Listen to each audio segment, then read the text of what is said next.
تیار کردہ علمی کیسٹ گھر کیسٹ اور سی ڈی ملنے کا پتہ نوٹ فرما لیں۔ علمی کیسٹ گھر، دکان نمبر 5، فاطمہ پلازا، بالمقابل مدنی مسجد، پڈلبی ایریا، کراچی۔ Phone number 63700813۔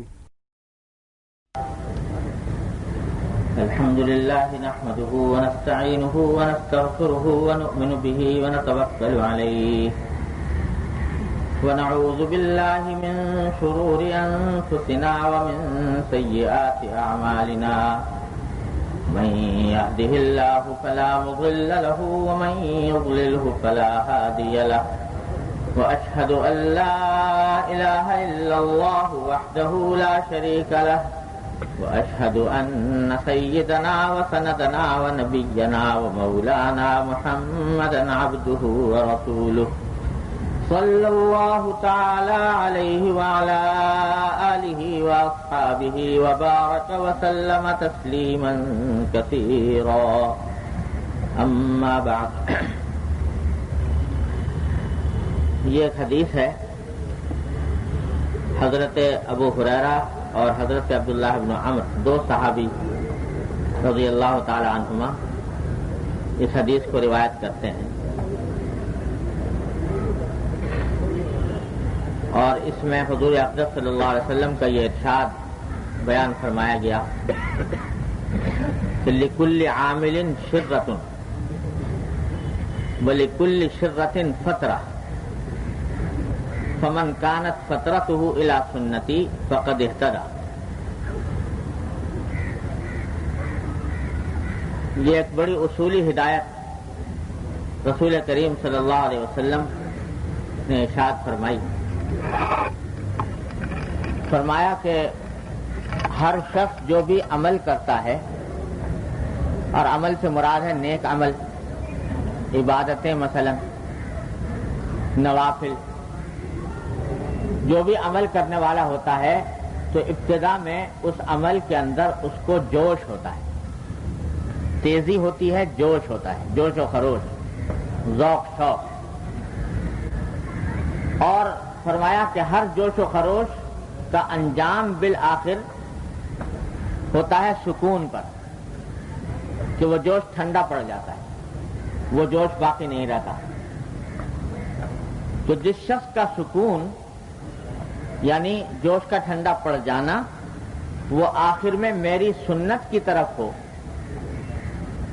یعنی جوش ٹھنڈا پڑنے کے بعد اتنا کام کرتا رہے جو میری سنت کے مطابق ہے، تو وہ ہدایت پر رہے گا، وہ ہدایت یافتہ رہے گا۔ اس ارشاد میں رسول کریم سرور دو عالم صلی اللہ علیہ وسلم نے بہت سے حقائق بیان فرمائے، متعدد حقائق اس سے معلوم ہوئے۔ پہلی بات تو اس حدیث میں یہ بیان فرمائی گئی کہ ہر وہ شخص جو کبھی دین کی طرف آتا ہے اور اپنے اعمال کی اصلاح کرنے کی فکر کرتا ہے، اللہ جل جلالہ کی طرف متوجہ ہوتا ہے، عبادات کا اہتمام کرتا ہے، تو شروع میں اس کو جوش ہوتا ہے کہ زیادہ سے زیادہ کر لوں، اور اس جوش و خروش کے عالم میں وہ کام کرتا ہے تو اس میں اس کو ایک لذت بھی محسوس ہوتی ہے، مزہ بھی آتا ہے، دل لگتا ہے، خوشی محسوس ہوتی ہے، ایک کیف آتا ہے، سرور ملتا ہے، یہ کیفیات بھی اس کے اوپر طاری ہوتی ہیں۔ لیکن جیسے دنیا کے ہر جوش کا قاعدہ ہے کہ ہر جوش ابتدا میں ہوتا ہے پھر ٹھنڈا پڑ جاتا ہے، اسی طرح بسا اوقات یہ جوش و خروش جو عبادات کی طرف ہوا، نوافل کی طرف ہوا، یہ بھی کسی وقت بعض اوقات ٹھنڈا پڑنے لگتا ہے، یعنی اب وہ ذوق و شوق جیسے پہلے تھا وہ باقی نہیں رہا، جو لطف پہلے آیا کرتا تھا وہ اب نہیں آ رہا، جو سرور پہلے محسوس ہوتا تھا اب محسوس نہیں ہو رہا۔ تو فرما دیا کہ اس سے گھبرانے کی بات نہیں، اس سے پریشان ہونے کی کوئی وجہ نہیں، یہ جو ذوق شوق میں بظاہر کمی معلوم ہوئی یا لطف آنے میں کمی معلوم ہوئی، اس سے گھبرانا نہیں چاہیے، اس واسطے کہ یہ انسان کی طبیعت کا مقتضا ہے۔ ایک طبیعی بات، کبھی جوش آ رہا ہے کبھی نہیں آ رہا، کبھی کیفیت ہو رہی کبھی نہیں ہو رہی۔ دیکھو جو لوگ پہلی بار حضور بیت اللہ شریف میں حاضر ہوتے ہیں، ساری زندگی میں پہلی بار حاضری ہوئی، تو اس وقت جو جوش و خروش ہوگا، اس وقت دل کی جو کیفیت ہوگی، اس وقت جو لطف آئے گا، اس وقت جو گریہ طاری ہوگا، اس وقت اللہ تعالیٰ کی طرف جو رجوع کی کیفیت ہوگی، وہ بڑی عظیم ہے۔ پھر گئے تو شاید اتنی نہ ہو، پھر گئے شاید اتنی نہ رہے، بار بار جانے آنے سے وہ اس جوش و خروش میں جو پہلے دن تھا فرق آ گیا۔ اب بعض اوقات آدمی سوچنے لگتا ہے کہ بھئی وہ وقت جو تھا جس میں یہ کیفیات میرے اوپر طاری ہو رہی تھی، ذوق و شوق تھا، دنیا و مافیا سے بے خبر تھا، اللہ تعالیٰ کی طرف رجوع تھا اور لطف تھا اور سرور تھا اور کیف تھا، اب وہ بات رہی نہیں، تو شاید میں کہیں اللہ تعالیٰ کے ہاں قبولیت کے مقام سے گر گیا، پریشان ہو جاتا ہے۔ تو حضور اقدس صلی اللہ علیہ وسلم نے اس میں حدیث میں تسلی دے دی کہ اس جوش کے ٹھنڈا ہو جانے یا لطف اور سرور کے حاصل ہونے کے اوپر کوئی دار و مدار نہیں، بلکہ اگر نہیں ہو رہا تو اس سے پریشان ہونے کی بات نہیں، اصل مقصود یہ لطف اور سرور ہے ہی نہیں، یہ مزہ لینا مقصود نہیں، مقصود بذات خود عمل ہے۔ عمل کی توفیق جب اللہ تعالیٰ عطا فرما رہے ہیں تو بس شکر ادا کرو اللہ تبارک و تعالیٰ کا، چاہے وہ پہلی جیسی کیفیت نہ رہے، اور یہ تو ہوتا ہی رہتا ہے۔ اسی واسطے حضرت ابو ہریرہ رضی اللہ تعالیٰ عنہ، یہ جو اس حدیث کے راوی ہیں، حضور اقدس صلی اللہ علیہ وسلم کے بڑے چہیتے قسم کے صحابی تھے، یعنی ابو ہریرہ کی کنیت بھی حضور اقدس صلی اللہ علیہ وسلم نے رکھی تھی، بلی پالی ہوئی تھی چھوٹی سی، تو اس واسطے حضور اقدس صلی اللہ علیہ وسلم نے ان کا نام ابو ہریرہ رکھ دیا تھا، جس کے معنی ہے بلی والا۔ تو یہ محبت اور پیار کا لفظ تھا جو حضور اقدس صلی اللہ علیہ وسلم نے ان کے لیے رکھ دیا تھا، بڑے چہیتے صحابی تھے رسول اللہ صلی اللہ علیہ وسلم، اور ہوئے تو مسلمان سن 7 ہجری میں، یعنی حضور اقدس صلی اللہ علیہ وسلم کی وفات سے تقریباً 3.5-4 سال پہلے، اور صرف 3.5-4 سال کی مدت ان کو ملی ہے رسول اللہ صلی اللہ علیہ وسلم کی صحبت میں، لیکن اس مدت کے اندر انہوں نے 5364 احادیث روایت کی ہیں، تنہا انہوں نے۔ وجہ اس کی یہ ہے کہ جو مدت ملی تو بس آ کے پڑھ رہے تھے در پر، صبح شام لگے لپٹے حضور اقدس صلی اللہ علیہ وسلم کے ساتھ، آپ جو کام بھی کر رہے ہیں اس کو دیکھ رہے ہیں، آپ نے یہ کام کیسے کیا، یہ کام کیسے کیا، کس طرح آپ اٹھے، کس طرح آپ چلے، کس طرح لوگوں سے بات چیت کی، کیا آپ نے خطبہ دیا، کیا آپ نے ارشاد فرمایا، بس دن رات اسی کام میں لگے رہتے۔ تو چونکہ اپنی زندگی کا مقصد بنایا ہوا تھا رسول کریم سرور دو عالم صلی اللہ علیہ وسلم کی سنت کو، اس واسطے ہر وقت لگے لپٹے رہتے تھے رسول اللہ صلی اللہ علیہ وسلم کے ساتھ، سنتے رہتے تھے۔ تو ایک مرتبہ حضور اقدس صلی اللہ علیہ وسلم نے ان سے ارشاد فرمایا کہ زرنی غبن تزدد حبا، کہ بھائی یہ تم ہر وقت میرے ساتھ لگے رہتے ہو، ایسا نہ کرو، ایک دن چھوڑ کر مجھ سے ملا کرو تاکہ تمہاری محبت میں اور اضافہ ہو۔ ابو ہریرہ رضی اللہ تعالیٰ جیسے صحابی سے فرما رہے ہیں کہ اگر ہر وقت لگے لپٹے رہو گے تو شاید محبت اتنی باقی نہ رہے جتنی تھوڑے تھوڑے وقفے سے ملنے میں ہو سکتی ہے۔ یہ انسان کی نفسیات ہے، انسان کی طبیعت ہے۔ حضور اقدس صلی اللہ علیہ وسلم کی زیارت سے زیادہ بڑی عبادت اس دور میں تصور نہیں ہو سکتی، لیکن آپ نے فرمایا کہ تھوڑا سا وقفہ دے کر مجھ سے ملو، وقفہ دے کر میری زیارت کرو تاکہ تمہاری محبت میں مزید اضافہ ہو۔ تو یہ انسان کی طبیعت ہے کہ کسی وقت جوش و خروش ہے، کسی وقت نہیں ہے، کسی وقت کوئی سرور و کیف کی کیفیت محسوس ہو رہی ہے، کسی وقت نہیں ہو رہی۔ یہ سب اللہ تبارک و تعالیٰ کی طرف سے ہے، انسان کے اختیار سے باہر ہے۔ اگر کسی وقت میں نماز کے اندر مزہ آ رہا ہے، لذت محسوس ہو رہی ہے، خضوع خشوع کے ساتھ آدمی نماز پڑھ رہا ہے اور اس کے اندر کیا سرور حاصل ہو رہا ہے، یہ اللہ کی نعمت ہے. لیکن اگر کسی وقت وہ کیف سرور جاتا رہے، پڑھ رہا ہے نماز لیکن اس طرح کا مزہ نہیں آ رہا جیسا کہ پہلے آیا تھا کسی وقت، تو اس کی وجہ سے بعض لوگ مایوس ہونے لگتے ہیں کہ بھئی میں تو اصلاح کے قابل ہی نہیں رہا اور میری حالت جو ہے وہ خراب ہو گئی اور وہ حالت باقی نہ رہی جو پہلے تھی. اس سے گھبرانا شروع کر دیتے ہیں. تو ان کی تسلی کے لیے رسول کریم صلی اللہ علیہ وسلم نے یہ ارشاد فرمایا کہ کیفیات مقصود نہیں. ارے نماز اس لیے تھوڑی پڑھی جا رہی ہے کہ اس میں مزہ آئے گا. نماز مزے کے لیے اللہ تعالیٰ نے رکھی ہی نہیں. نماز تو اپنی بندگی کے لیے رکھی ہے، اللہ تبارک و تعالیٰ کی عبادت کے لیے رکھی ہے کہ دل چاہے یا نہ چاہے، چاہے دل پر شاخ گزر رہا ہو، دل پر قیامت گزر رہی ہو، مگر آدمی اللہ تعالیٰ کے حکم کی وجہ سے نماز پڑھنے کھڑا ہو گیا. بس اللہ تعالیٰ کو تو یہ چاہیے. اب تمہیں اس میں سرور آیا کہ نہیں آیا، لطف آیا کہ نہیں آیا، اس سے اللہ تبارک و تعالیٰ کے یہاں انشاءاللہ قبولیت میں کوئی فرق نہیں آتا. بلکہ جس شخص کو نماز میں بڑا سرور آ رہا ہے، بڑا سرور آ رہا ہے اور لطف آ رہا ہے، تو وہاں ذرا سا شبہ یہ ہو سکتا ہے کہ یہ آدمی جو نماز پڑھ رہا ہے یہ سرور کو حاصل کرنے کے لیے پڑھ رہا ہے، اس مزے کو حاصل کرنے کے لیے پڑھ رہا ہے.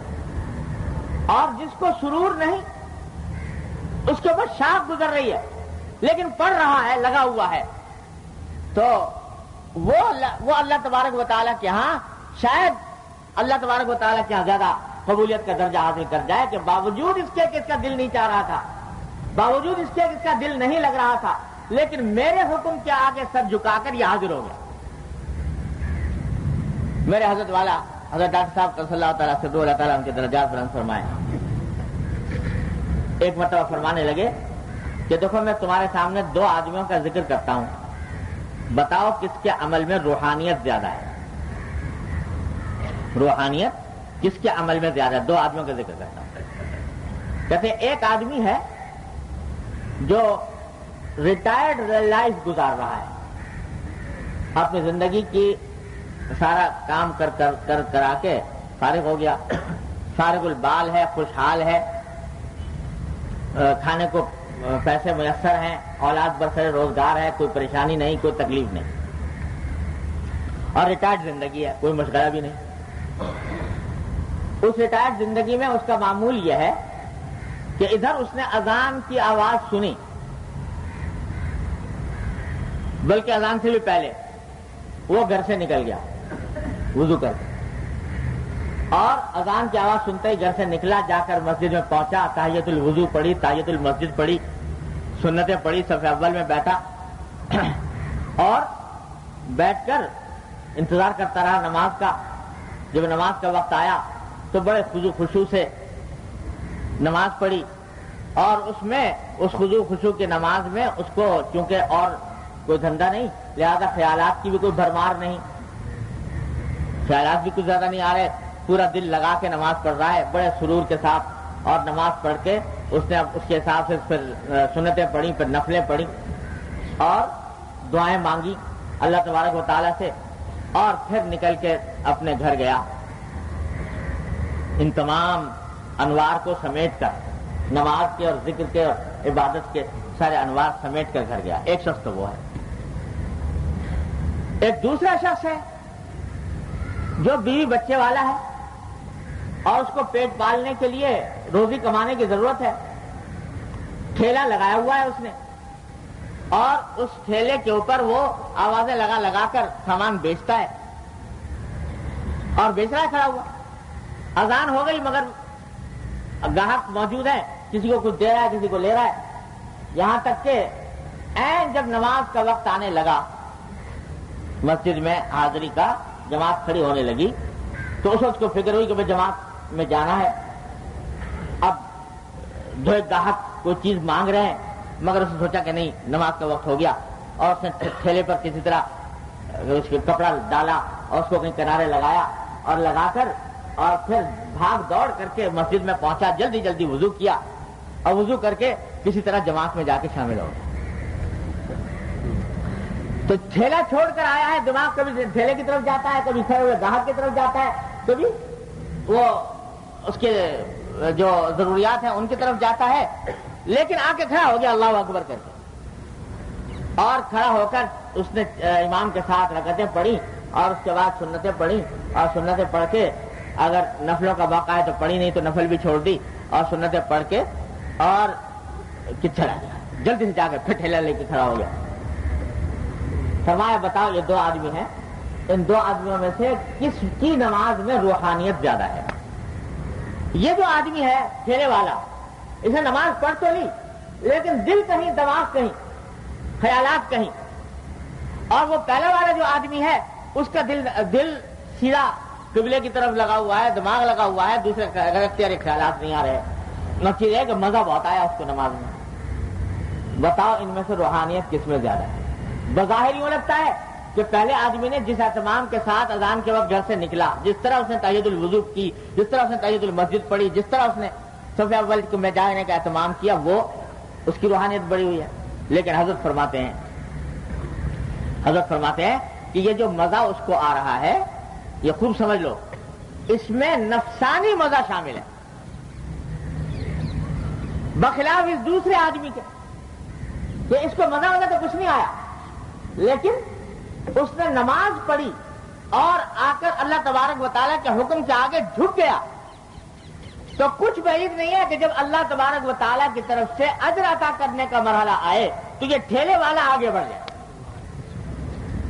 یہ ٹھیلے والا آگے بڑھ جائے, اس واسطے کہ اس کو کچھ اور فکر نہیں تھی, نہ کھانے کی نہ کمانے کی, اور اس کے پاس وقت خالی تھا, اس نے اس کام میں لگا دیا. اور اس بیچارے کے ساتھ ہزار فکریں لگی ہوئی ہے, یہ کسی طرح اپنے کاموں کو مؤخر کر کے پہنچا, اور پہنچ کر اس نے نماز پڑھی. تو اس کی روحانیت بڑی ہوئی ہے, کہتے ہیں روحانیت بڑی ہوئی ہے, اس کے عمل کی روحانیت بڑی ہوئی ہے. لوگ روحانیت کا مطلب ہی پتہ نہیں کیا سمجھ بیٹھے ہیں. آج کل روحانی علاج بہت مشہور ہے لوگوں میں, وہ تعویذ گنڈے کا نام روحانی علاج ہو گیا. تو روحانیت حقیقت میں فرمایا کہ یہ ہے کہ آدمی, ساری روحانیت کا خلاصہ یہ ہے کہ جس وقت اللہ جل جلالہ اور اللہ کے رسول صلی اللہ علیہ وسلم کی طرف سے کوئی مطالبہ آ جائے, اس مطالبے کو آدمی پورا کرے, چاہے زبردستی کرنی پڑے, چاہے دل لگا کر کرے, چاہے بے دلی سے کرے, لیکن مطالبہ پورا کر دے, بس یہ ہے روحانیت. خوب سمجھ, جب مطالبہ پورا کر دیا, عمل کر لیا, تو یہ روحانیت کا کام تم کر گزرے. الحمدللہ, اللہ کا شکر ادا کرو. مزہ آیا نہیں آیا تو یہ اس سے کوئی بحث نہیں, آ گیا اللہ کی عطا ہے, شکر ادا کرو اس پر بھی. وہ اللہ تعالیٰ کی نعمت ہے کہ تم کو عبادت بھی کرا دی تمہیں, اور عبادت کو تمہارے لیے لذت بھی کا سبب بھی بنا دیا. یہ ان کی عطا ہے. لیکن اگر لذت ساری عمر نہ آئے عبادت میں, تو یاد رکھو عبادت میں حبہ برابر نقص نہیں آتا, حبہ برابر نقص نہیں آتا. اگر عبادت سنت کے مطابق ادا ہو رہی ہے, محمد رسول اللہ صلی اللہ علیہ وسلم کے طریقے کے مطابق ادا ہو رہی ہے, مزہ نہیں آ رہا, تو کچھ ایک حبہ نقص واقع نہیں ہوتا, ایک حبہ کمی نہیں آتی اس میں. اللہ تبارک و تعالیٰ کیا مقبول ہے اگر سنت کے مطابق ہے. یہ کیفیات جو ہے نا, یہ سب آنی جانی چیز ہے, کبھی آ رہی ہیں کبھی جا رہی ہیں, ان کی فکر میں پڑنا ہی نہیں. لوگوں نے آج نام رکھ لیا روحانیت اور تصوف اور طریق, نام رکھ لیا ان کیفیات کا, کہ صاحب فلاں شخص کے مجلس میں جاؤ تو وہاں تو دل اچھلتا ہے, اور وہاں سے دل میں سے اللہ اللہ کی آواز آتی ہے, یا فلاں کے مجلس میں جاؤ تو جناب وہاں بیٹھ کر بیت اللہ شریف کی زیارت ہو جاتی ہے. تو یہ ساری باتیں جو ہیں ان کا روحانیت سے یاد رکھو کوئی تعلق نہیں. یہ کشف قسم کے جو معاملات ہیں, یہ اگر بزرگوں کو ہو سکتے ہیں تو اللہ بچائے فاسق فاجر لوگوں کو بھی ہو جاتے ہیں, بدعات میں مبتلا لوگوں کو بھی ہو جاتے ہیں, یہاں تک کہ کافروں کو بھی ہو جاتے ہیں. اس کے اوپر کوئی دار و مدار فضیلت کا نہیں. دار و مدار فضیلت کا جو کچھ ہے وہ محمد رسول اللہ صلی اللہ علیہ وسلم کی سنت. اس سنت کی طرف کی فکر کرو کہ وہ سنت پوری ہو رہی ہے کہ نہیں ہو رہی. یہ کیفیات، یہ مزہ مقصود نہیں. اللہ، عبادت کے کیا معنی؟ عبادت کے معنی ہے بندگی، اللہ کا بندہ بننا. بندہ کس کو کہتے ہیں؟ غلام. اور غلام کا کام کیا ہوتا ہے کہ جو آقا کہے وہ کرے، چاہے وہ کام سخت معلوم ہو یا ہلکا معلوم ہو، اس کام میں مزہ آئے کہ نہ آئے، وہ کام کرنا ہے. تو اس لیے مزہ تو عبادت کے معنی میں داخل ہی نہیں. اللہ میں نے عبادت کو مزے کے لیے نہیں بنایا، مزے کے لیے اور چیزیں بنائی ہیں. ہمارے حضرت حکیم علماء قدس اللہ تعالیٰ سرہ سے لوگ آ کے کہا کرتے تھے کہ حضرت ہمیں نماز میں مزہ ہی نہیں آتا. تو حضرت مختلف جواب دیا کرتے تھے. بعض مرتبہ فرمایا بھائی مزہ تو کھانے پینے کی چیزوں میں آتا ہے، عبادت جو ہے یہ کوئی کھانے پینے کی چیز تو ہے نہیں کہ اس میں تمہیں پلاؤ اور بریانی کا مزہ آئے گا. یہ تو اللہ تبارک و تعالیٰ کی بندگی ہے، اس لیے مزہ آنا کوئی شرط نہیں. ہاں اگر تمہارا قدم سیدھے راستے پر ہے اور محمد رسول اللہ صلی اللہ علیہ وسلم کی سنت کے مطابق ہے، بس یہ ہے مطلوب اور مقصود ساری زندگی کا حاصل. اور اسی کی طرف آپ نے اشارہ فرمایا کہ یہ جوش و خروش اگر جا کر میری سنت پر ختم ہو جائے تو سمجھو ہدایت کے راستے پر. بہت سے لوگ ہوتے ہیں صاحب جو پہلی مرتبہ بیت اللہ شریف گئے تھے بڑا رونا آیا تھا، اب جاتے ہیں تو رونا ہی نہیں آتا، پریشان ہوتے ہیں. رونا آیا تھا یا نہیں آیا؟ پہلی مرتبہ بھی نہ آئے، کسی کو پہلی مرتبہ بھی نہیں آتا. تو رونا آنا یا نہ آنا یہ مقصود ہی نہیں. مقصود یہ ہے کہ اس در پر حاضری ہو جائے، اس در پر کھڑا ہو کر انسان اللہ جل جلالہ کو پکار لے. رونا آئے کہ نہ آئے، کیف اور سرور محسوس ہو کہ نہ ہو، اس سے کوئی فرق ہی نہیں پڑتا. اللہ تبارک و تعالیٰ کیوں؟ اس لیے کہ ساری کیفیات یہ غیر اختیاری، انسان کے اختیار سے باہر. اللہ تعالیٰ نے کسی بھی ایسے کام کا انسان کو مکلف نہیں کیا جو اس کے اختیار سے باہر ہو. اعمال اختیار میں ہے، ہاں اعمال نہ چھوٹیں، چاہے دل چاہے کہ نہ چاہے، مزہ آئے کہ نہ آئے. جو اعمال صالحہ اعمال خیر کے ہیں وہ کیے جائے انسان، بس انشاءاللہ کامیاب ہے. اللہ تبارک و تعالیٰ کیا انشاءاللہ کامیاب ہے.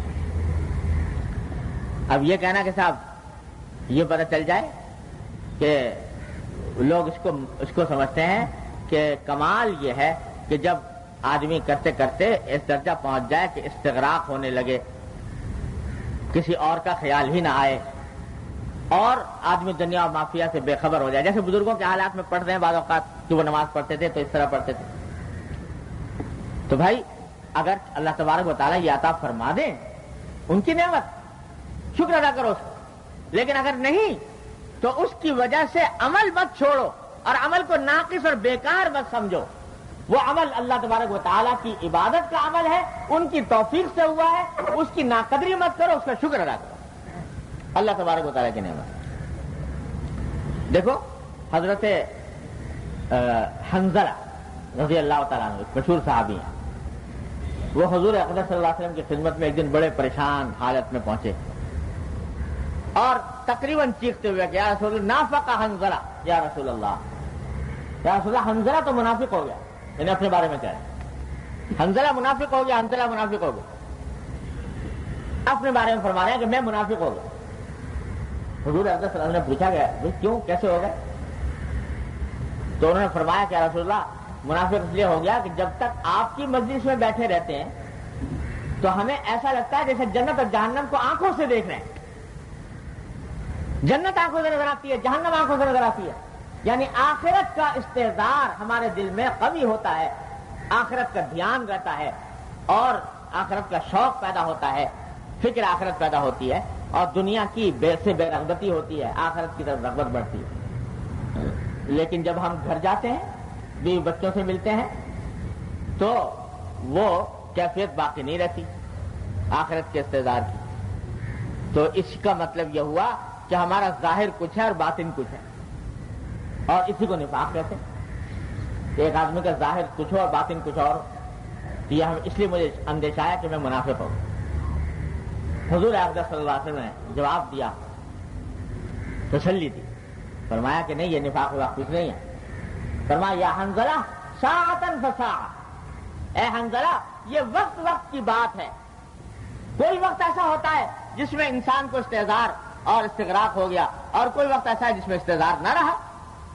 اس سے کوئی فرق نہیں پڑتا. بس یہ دیکھو کہ راستہ سیدھا ہے کہ نہیں, عمل سیدھا ہے کہ نہیں, سنت کے مطابق ہے کہ نہیں, برصراط مستقیم ہے کسے گمراہ نہیں. جو صراط مستقیم پر جا رہا ہے تو وہ کبھی گمراہ نہیں, چاہے جا رہا ہے مزے مزے میں, مزے لے کر جا رہا ہے, چاہے روتے ہوئے جا رہا ہے, چاہے ہنستے ہوئے جا رہا ہے, چاہے تھک تھک کے جا رہا ہے, لیکن جا رہا ہے صراط مستقیم پر. تو برصراط مستقیم ہے کسے گمراہ نہیں. تو فرمایا یہ جو حدیث ہے اس کا پہلا سبق تو یہ ملا کہ کیفیات کے پیچھے پڑنا نہیں چاہیے. مل جائے نعمت, نہ ملے پریشانی کی کوئی بات نہیں, لیکن عمل کی فکر کرنی چاہیے کہ عمل درست ہو اور سنت کے مطابق کیفیات کے بجائے. یہ بڑا زبردست علم ہے. اللہ تبارک و تعالیٰ اپنی رحمت سے اس کی حقیقت ہم سب کو سمجھنے کی توفیق عطا فرمائے. دن رات اس میں لوگ مبتلا رہتے ہیں, پریشان رہتے ہیں, اور پریشانی کی وجہ سے عمل میں فرق آ جاتا ہے. بابا کہ جب یہ مل نہیں رہا, کیونکہ مقصود بنا لیا کیفیات کو اور وہ کیفیات حاصل نہیں ہو رہی, تو بعض اوقات شیطان اس کے نتیجے میں عمل چھڑوا دیتا ہے, چھڑوا دیتا ہے. اللہ, ایک بزرگ کا واقعہ حضرت مولانا رومی رحمۃ اللہ نے لکھا ہے مثنوی میں کہ ایک مرتبہ ایک بزرگ تھے, تہجد پڑھا کرتے تھے ہمیشہ, ساری عمر ہو گئی تھی پڑھتے تھے. ایک مرتبہ تہجد کے لیے جو اٹھے تو آسمان سے آواز آئی گویا اللہ جل جلالہ کی طرف کہ تیرا نہ وضو قبول ہے, نہ تیری نماز قبول ہے, نہ تیری تہجد قبول ہے.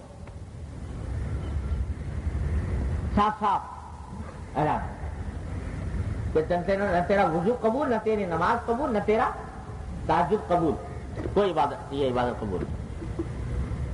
سن لی آواز, پھر بھی وضو کیا اور وضو کر کے پھر کھڑے ہو نماز کے. پھر آواز آئی تو پھر بھی نہیں چھوڑا, عمل کرتے رہے, تہجد پڑھتے رہے.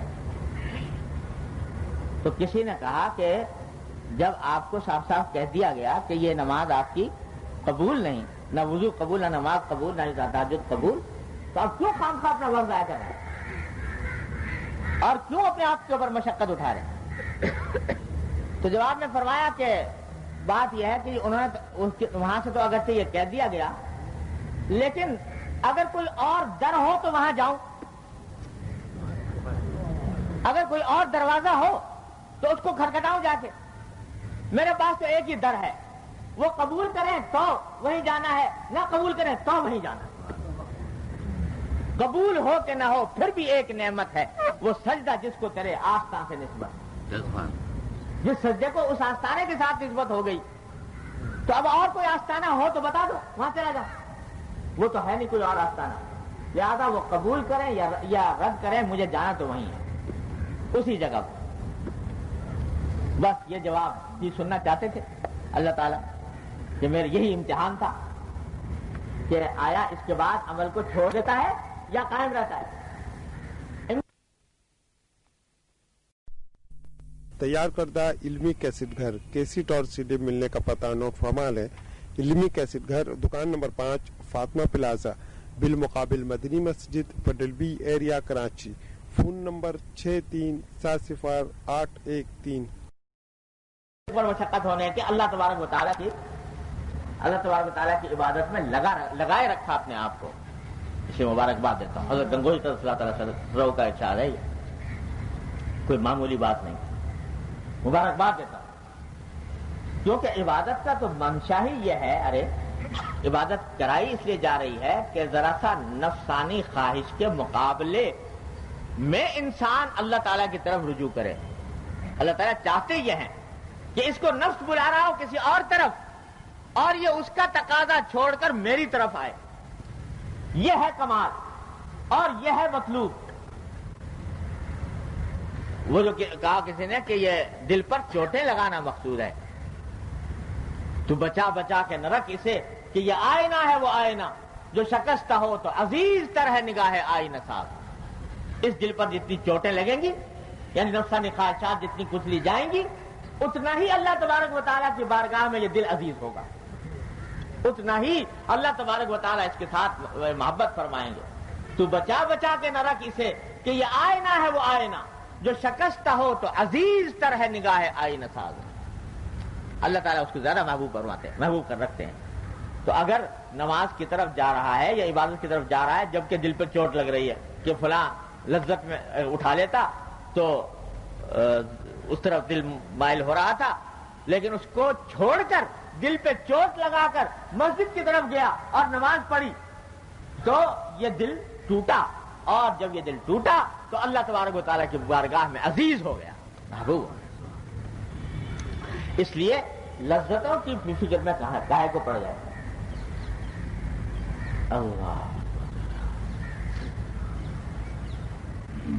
یوں اللہ تبارک و تعالیٰ جب ان کا بندہ بڑھتا ہے نا اس راستے پر تو اس کو عطا بھی فرما دیتے ہیں. جو ان کی سنت بھی ہے ان کی عطا ہے, عطا ہو جاتی ہے کہ جب دیکھتے ہیں کہ میرا بندہ اپنی نفسانی خواہشات کو کچل کر میری طرف آیا ہے تو اللہ تعالیٰ پھر اس میں اس کو لذت بھی عطا فرما دیتے ہیں, لذت بھی عطا فرما دیتے ہیں. اسی واسطے حضور اقدس صلی اللہ علیہ وسلم نے فرمایا کہ قرۃ عینی فی الصلاۃ, میری آنکھوں کی ٹھنڈک نماز میں. یہ اللہ تعالیٰ کی عطا ہے کہ آنکھوں کی ٹھنڈک نماز میں بنا دی. فرمایا دنیا کی جتنی چیزیں ہیں اس میں مجھے فلاں فلاں چیزیں پسند ہیں لیکن میری آنکھوں کی ٹھنڈک نماز میں, یعنی دنیا کی ساری لذتوں سے زیادہ لذت مجھے نماز میں آتی. یہ اللہ تعالیٰ کی عطا ہے. جس کو عطا ہو جائے نعمت وہ بھی نعمت, لیکن اس کی ناقدری اس کی بھی ناقدری نہ کرنی چاہیے. لیکن اگر کسی وقت نہ ہو تو پریشان نہ ہو. عمل قدم ہے راہ الفت میں تو منزل کی ہوس کیسی, یہاں تو عین منزل ہے تھکن سے چور ہو جانا. اس راستے کے اوپر تو جتنا آدمی تھکے گا اتنا ہی اللہ تبارک و تعالیٰ کے ہاں وہ مقبول ہوگا, چاہے اس کو مزہ آئے کہ نہ آئے. یہ حقیقت ذہن نشین کر لینی چاہیے. ہاں عمل نہ چھوڑے, عمل نہ چھوڑے, عمل پر لگا لپٹا رہے. تو حضور کی حدیث سرور عالم صلی اللہ علیہ وسلم کے اس ارشاد میں ایک حقیقت تو یہ بیان فرمائی گئی کہ کیفیات مقصود نہیں, جوش خروش مقصود نہیں, بلکہ ٹھنڈا پڑ جاتا ہے. کہ فرمایا کسی نہ کسی وقت وہ ٹھنڈا پڑ جاتا ہے. اور ٹھنڈا پڑنے کے پھر دو طریقے ہوتے ہیں. بعض اوقات تو ایسا ہوا اللہ بچائے اس ٹھنڈا پڑنے سے کہ جوش و خروش شروع میں تھا, اب ٹھنڈا ایسا پڑا کہ عمل سے بھی گیا. شروع میں بہت جوش خروش دکھایا, اس کے بعد ایسا ٹھنڈا پڑا کہ جو اعمال واجبہ تھے وہ بھی چھوڑ بیٹھا. اللہ تعالیٰ پناہ میں رکھے تو وہ بہت غلط انجام ہے اس کا. لیکن فرمایا کہ اگر اس جوش و خروش کے بعد آ جائے آدمی کہاں, میری سنت پر, میری سنت پر آ جائے تو وہ سمجھو فقط اہتدیٰ, سیدھے راستے پر آ گیا. سارا جوش و خروش ہونے کے بعد, کیفیات ہونے کے بعد اور ابال ہونے کے بعد پھر آ گیا میری سنت پر, تو فرمایا کہ فقط اہتدیٰ, وہ ہدایت پر آ گیا. تو معلوم ہوا کہ معیار حق ہے سنت سرور دو عالم صلی اللہ علیہ وسلم. اور ابتدا میں ہوتے ہیں جوش خروش ہوتے ہیں. اب دیکھو حضور اقدس صلی اللہ علیہ وسلم تشریف لے گئے حضرت عبداللہ بن عمر رضی اللہ عنہ کے مکان پر, تو جا کر دیکھا تو ان کی جو اہلیہ ہیں وہ ایسے ہی میلے کچیلے کپڑے پہنے پھر رہی. تو حضور اقدس صلی اللہ علیہ وسلم کی نگاہ تو ہر ایک آدمی کے اوپر رہتی تھی.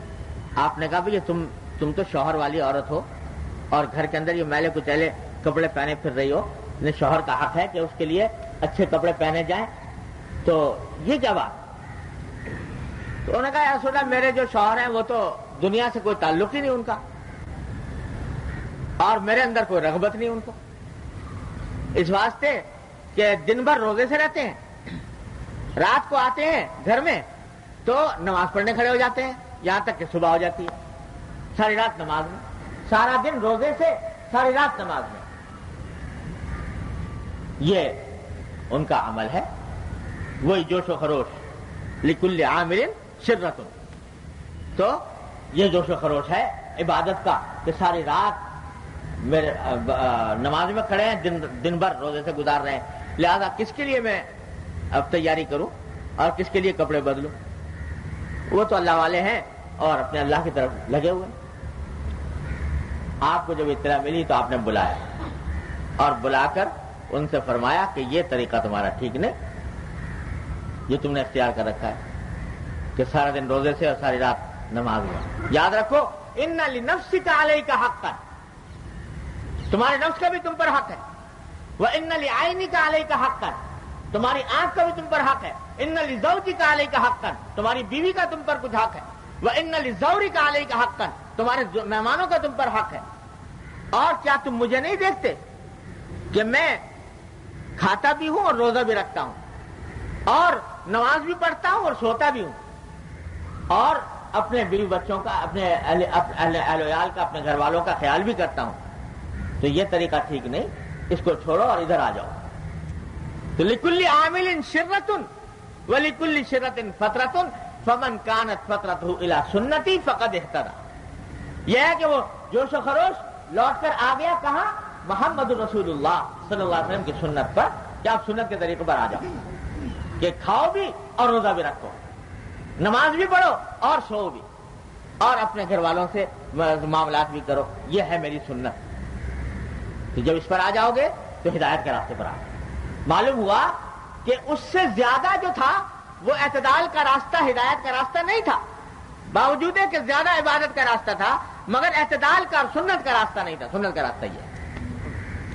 حضرات صوفیاء کرام کیا ایک اصطلاح ہوتی ہے،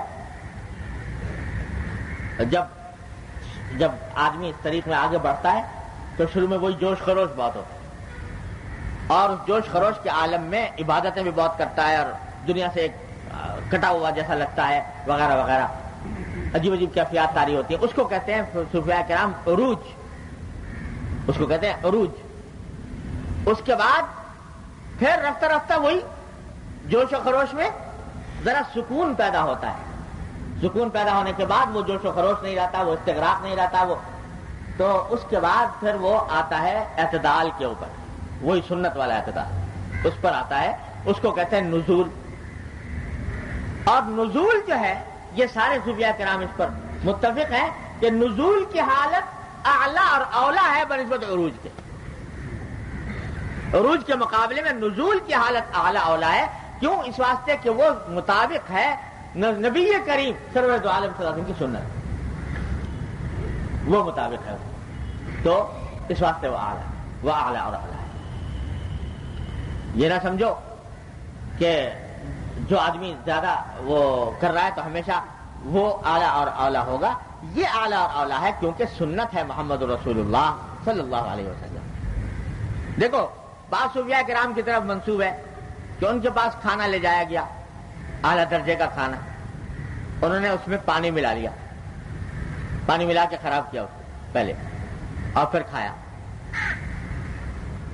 کہ تاکہ اپنے نفس کو کچلا جائے. یہ کام کیا. اور حضور اقدس صلی اللہ علیہ وسلم کی سنت یہ تھی کہ اچھا کھانا سامنے آیا تو آپ نے شکر ادا کر کے کھایا کہ الحمدللہ الذی رزقنی واطعمنی من غیر حول منی ولا قوة. یہ اللہ تعالیٰ کا شکر ادا کر کے اس کو تناول فرمایا. یہ حضور اقدس صلی اللہ علیہ وسلم. اب بظاہر دیکھنے میں یہ لگ رہا ہے کہ وہ صاحب جو پانی ملا کر کھا رہے ہیں تو وہ زیادہ اپنے نفس میں مشقت اٹھا رہے ہیں اور زیادہ دنیا سے بے رغبتی کا اظہار کر رہے ہیں. لیکن وہ حالت تھی عروج کی جو مقصود نہیں، قابل تقلید نہیں. قابل تقلید حالت وہ ہے جو محمد رسول اللہ صلی اللہ علیہ وسلم نے ارشاد فرمائی. اچھا کھانا سامنے آیا، اللہم لک الحمد ولک الشکر الحمدللہ الذی رزقنی من غیر حول منی ولا قوة. یہ کیا کرو اور اس کو آدمی تناول کرو. تو یہ ہے مقصود. تو تو اس واسطے ہمارے حضرت والا فرمایا کرتے تھے قدس اللہ تعالیٰ سرہ کہ ایک طریقہ وہ ہے کہ آدمی پہلے عروج پہ جائے، پھر وہاں سے نزول کا سفر کرے. تو کہاں تمہارے بس میں ہے کہ پہلے عروج حاصل کرو پھر نزول حاصل کرو؟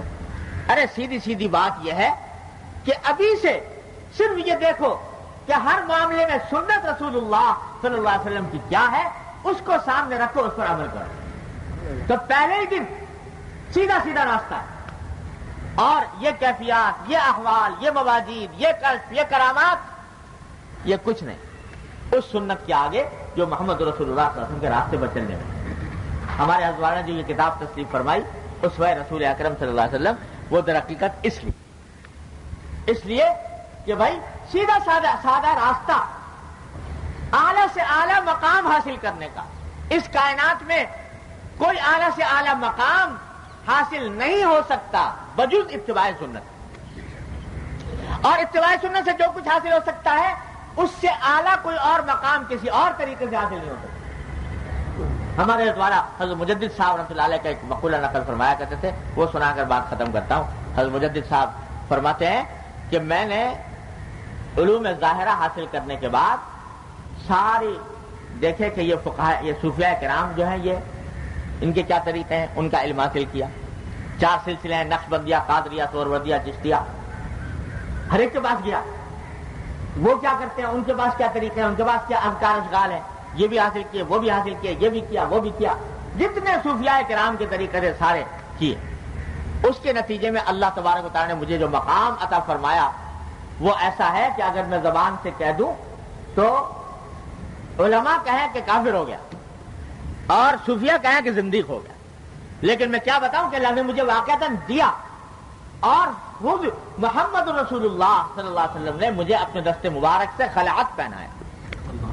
یہ فرماتے ہیں مجدد صاحب. اور پھر میں اس سے اور آگے پہنچا اور ذل کے مقام پر پہنچا اور اصل کے مقام پر پہنچا. خدا جانے وہی جانے کیا مقامات تھے، ان سب پر پہنچا. یہ سارے مقامات اللہ تبارک و تعالیٰ نے مجھے اپنے فضل و کرم سے عطا فرمائے. اس کا شکر ہے کہ عطا فرمائے. لیکن ان سارے مقامات سے گزرنے کے بعد ایک دعا کرتا ہوں، جو آدمی اس دعا پر آمین کہے گا انشاءاللہ اس کی بھی نجات ہو جائے گی. اور وہ دعا ہے کہ یا اللہ اپنے فضل و کرم سے مجھے اتباع سنت کی توفیق عطا فرما. آمین آمین. یا اللہ مجھے اتباع سنتی کی حالت پر زندہ رکھ. آمین. یا اللہ اتباع سنت ہی میں میری وفات ہو. آمین.